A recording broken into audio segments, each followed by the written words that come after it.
Good morning to all of you. दोस्तों, हमने पिछले लेक्चर्स में E1 एलिमिनेशन रिएक्शन को डिस्कस किया था।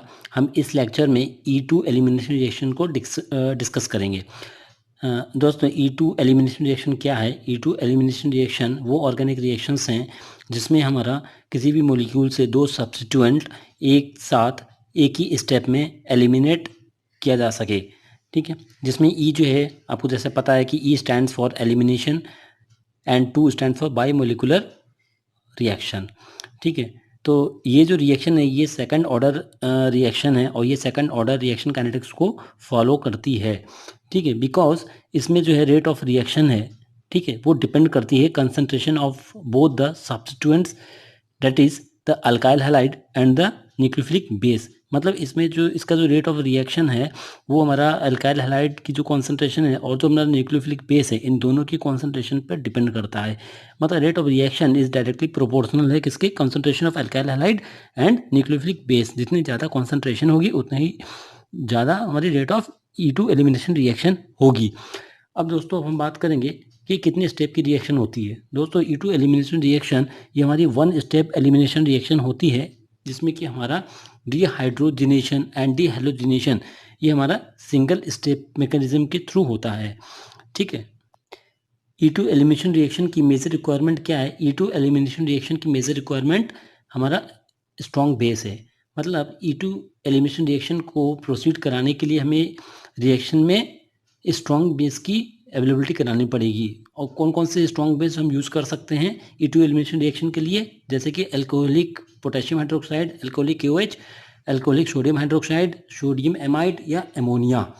ठीक है, बिकॉज ये जो स्ट्रॉन्ग बेस है ये हमारे हाइड्रोजन को, वीकली एसिडिक हाइड्रोजन को रिमूव करने में सहायता करेंगे। जितने ज़्यादा हमारा वीक बेस, जितना ज़्यादा हमारा जो बेस है वो स्ट्रॉन्ग होगा उतना ही ज़्यादा और उतने ही ईजिली हमारा जो एसिडिक हाइड्रोजन है वो रिमूव कर सकता है मॉलिक्यूल से, जिससे कि जिस रिमूव होने के बाद जो हमें एक अपना जो एंड प्रोडक्ट है जो कि हमारा एल्कीन है वो हमें मिल जाएगा। दोस्तों, अब हम डिस्कस करेंगे mechanism of the E2 elimination reaction कि E2 एलिमिनेशन रिएक्शन की क्या मैकेनिज्म है। ये जो सिंगल स्टेप में डीप्रोटोनेशन हो रहा है और डीहाइलोजिनेशन हो रहा है वो कैसे हो रहा है। तो जैसे कि आपको एक बता दें कि E2 एलिमिनेशन रिएक्शन में, ठीक है, तो जिस कार्बन आइटम पे हैलाइड ग्रुप अटैच होता है उसके जो नेक्स्ट कार्बन आइटम होगा हमें डीप्रोटोनेशन वहीं से करना है। मतलब कि हमें उस कार्बन आइटम से हमें हाइड्रोजन ग्रुप रिमूव करेंगे जो कि halide group containing carbon atom के जस्ट नेक्स्ट होगा। उससे क्या होगा कि जब हमारा इलेक्ट्रॉन है जो हमारा हाइड्रोजन और कार्बन के बीच में शेयर किया हुआ है, जब हम डीप्रोटोनेशन करेंगे तो वो जो इलेक्ट्रॉन है वो मूव कहाँ हो जाएगा? वो कार्बन और हैलाइड ग्रुप के बीच में आ जाएगा। जिसकी वजह से क्या होगा कि जो हैलाइड ग्रुप है वो अपना इलेक्ट्रॉन या ऐसे बोले कि बॉन्डेड इलेक्ट्रॉन लेके अलग हो जाएगा और इस प्रक्रिया को हम बोलेंगे डीहैलोजिनेशन, जिसकी वजह से डीहैलोजिनेशन होगा। मतलब हाइड्रोजन अलग हो जाएगा, रिमूव हो जाएगा। अब जो हमारा प्रोटॉन है वहाँ पे इलेक्ट्रॉन, अब हमारे कार्बन पे क्या हुआ कि हमारे पास जो है अपने एक इलेक्ट्रॉन की कमी हो गई। अब वो इलेक्ट्रॉन क्या करेगा? वैलेंसी पूरी करने के लिए वो जो कार्बन है वहाँ पर वो डबल बॉन्ड बना लेगा प्रोडक्ट में, एंड प्रोडक्ट में। तो हमारा जो एंड प्रोडक्ट मिलेगा वो क्या मिलेगा? एल्कीन मिलेगा। ठीक है, अब इसको हम बोलेंगे कि removal of the proton and halide ion is referred to as dehydrohalogenation. ठीक है, ये अब देखिएगा ये जो रिएक्शन है इस रिएक्शन में देख रहे हैं आप क्या हो रहा है। जो हमारा स्ट्रॉन्ग बेस का जो OH है, जो न्यूक्लियोफाइल है, न्यूक्लियोफिलिक बेस है OH माइनस, ये किस पे अटैक कर रहा है? वो उस हाइड्रोजन पे अटैक कर रहा है जो हैलाइड कंटेनिंग कार्बन के जस्ट नेक्स्ट कार्बन पे पर है। ठीक है, ये जो हमारा 2 ब्रोमोब्यूटेन है इसमें हैलाइड जो स्ट्रॉन्ग बेस जो हम यूज़ कर रहे हैं वो स्ट्रॉन्ग बेस कहाँ अटैक कर रहा है? वो हमारा उस हाइड्रोजन पे अटैक कर रहा है जो हमारा ब्रोमीन कंटेनिंग कार्बन है या हैलाइड ग्रुप कंटेनिंग कार्बन है उसके जस्ट नेक्स्ट है। ठीक है, जो हमारा बेस हम क्या यूज़ कर रहे हैं? ये हमारा अल्कोहलिक QH है और ये फास्ट रिएक्शन है, ये भी हमारी एंडोथर्मिक रिएक्शन है और इसके लिए हमें हाई टेम्परेचर की रिक्वायरमेंट होती है। तो ये जब ये हमारा बेस जब ये अटैक कर रहा है तो ये अटैक करने के बाद क्या हुआ कि इसने यहाँ से ये प्रोटॉन हटा लिया। ठीक, ये प्रोटॉन हटाने के बाद क्या हुआ कि उस कार्बन पे जो प्रोटॉन है, ठीक है, ये जो इस हाइड्रोजन और कार्बन के बीच में जो हमारा इलेक्ट्रॉन शेयर हो रखा था वो कहाँ शिफ्ट हो जाएगा? वो उस कार्बन पे शिफ्ट हो जाएगा जो कार्बन और हाइड्रोजन ग्रुप के बीच में है।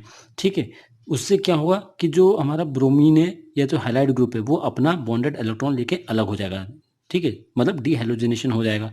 तो उससे क्या स्थिति होगी कि उसके बाद जो है हमारे पास जो बॉन्डेड इलेक्ट्रॉन हमारा कार्बन पर आया था, ठीक है, वो क्या करेगा, वो हमारा डबल बॉन्ड बना लेगा। डबल बॉन्ड बनाने से दो तरीके से बनाएगा।